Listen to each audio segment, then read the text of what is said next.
This chapter is over an hour and 16 minutes long, but I do think it's interesting as speculation. So I'm going to go ahead and do it. I won't put a whole bunch of comments on it, but I will point out things that are similar so that maybe it might make some sense. But there won't be any other comments. Okay. Anyway, Kolbrin Bible, Book 5, Chapter 34. It seems to cover the whole 18th dynasty. And the 18th dynasty is classified as the first dynasty of the New Kingdom period. It boasts several of Egypt's most famous pharaohs, including Tutankhamun, the Thutmose dynasty for the 4 pharaohs named Thutmose. Its famous pharaohs of that dynasty include Hatshepsut, Akhnaten, his queen Nefertiti, and then there was King Nefertiti, which I assume they believe is the iconic Queen Nefertiti. MAN 3456. Within the city of the horizon at dawning was the temple of the sun's dawning, at which Akhnaten officiated as high priest.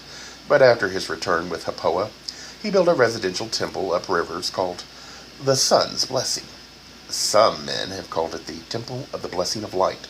This was erected in 3 courts, one of which was called Nefer's Memory, a place dedicated to womanly virtues. There, when she came of age, his daughter by Nefer, a maiden called Meritin, was consecrated in service. There is a description of this maiden in a scroll kept at the shrine dedicated to the martyred maidens of chastity at Namen. The city of forgotten wickednesses, it says, as I stood before the gate called Treasure of Life, on one pillar of which was engraved the words, when the eyes see, the ears hear, and the nose smells, and they transmit to the spirit that it understands. I saw the young daughter of the king. She was not tall or fat, and her feet were delicately formed. Her curls were long, but tied back from her face, and anointed with sweetly fragrant oils. She passed close by, and I noticed her garments gave out a delicate perfume. Her eyes were large and unusually long-lashed. Her glance was soft and restrained, her whole bearing modest. Her skin was lighter than the pale copper of Asket, like the cherished ostrich egg, soft as the finest oil. Her nose was perhaps slightly larger than usual, but fine and delicately formed. Her mouth was small, though the lips were full, and even then tantalizing with secret promise. About her head was a circlet of gold, and she wore a necklace of gold and blue stones.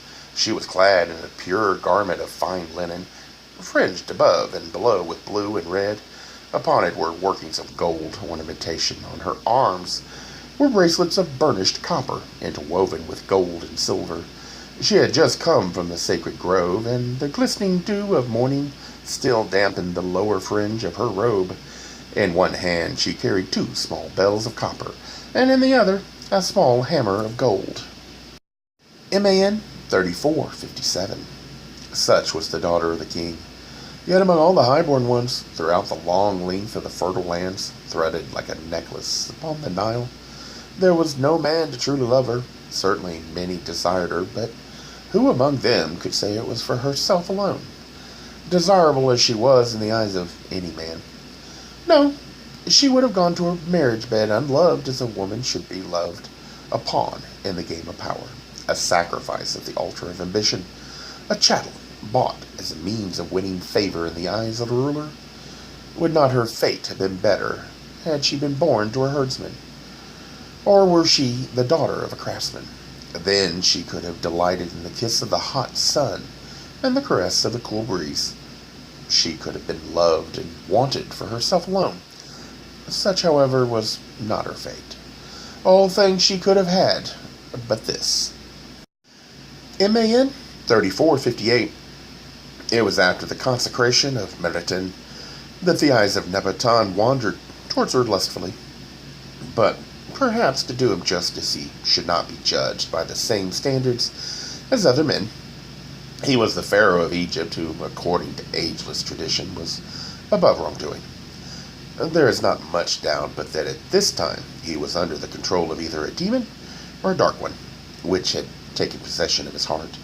Also, he had been brought up to a code where interfamily, love, and marriage were accepted as the rule. where the sanctity of the royal blood and the need for its conservation and purity was believed in as law. Then, too, despite his unnatural longings, which he lacked the strength to control and subdue, there is no doubt that he could and did experience extremely deep feelings of affection. He also had an unusually strong, perhaps overwhelming appreciation of beauty, as can be seen by any of his writings. Still in existence, though few remain of the great, many there once were, and these ever in danger. Anyway, he did take his daughter in awful wickedness, his evil thoughts displaying themselves uncontrollably. Now he took no care to hide them. Throughout the new city, he caused the name of Nafar to be struck out, and the name of Akhnaten was put in its place. MAN 3459. Perhaps the best indication of his state of mind is shown in the prayer he composed for the offering ceremony at the festival of the interning year. With this sacred outpouring we sanctify you, great God of golden goodness.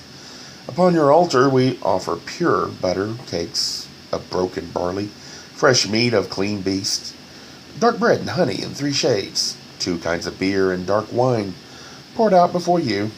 Now we open our mouths in praise. Eternal One, overlooking heaven and earth, this we do not for ourselves alone, but also for the sanctified dead. Humbly we come before you. Humbly we offer our meager sacrifice, and humbly we receive the gracious gifts which grant us our sustenance from day to day, and even greater gifts beyond our understanding. We thank you for the peace filling the land with contentment. Teach us the meaning of your laws which we cannot understand. Look down upon us with benevolent kindness when we err. Permit us to assist in accomplishing your will.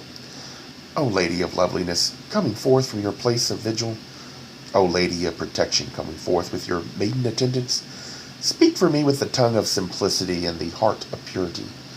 O dedicated maiden, be my mouthpiece in the inner shrine. O sanctified one, be the listening ear before my people. Let your goodness shine upon us, as the glory above shines upon earth. O pacify any wrath that rises in the glorious heart of heat. I know not all the weaknesses and wickednesses of my heart, I who am mortally blind and mortally frail. I know not all the impure longings that possess me, I who am mortally blind and mortally frail. I sought for help, but it came not. I wept, but there was none to comfort me. In the night I cried for succor, but none answered. I, who am great, have less than the least. O Lady of Loveliness, intercede for me in purity and devotion. Never before had such a prayer been offered in sight of the people by a pharaoh, and the people murmured that divinity had departed from the king.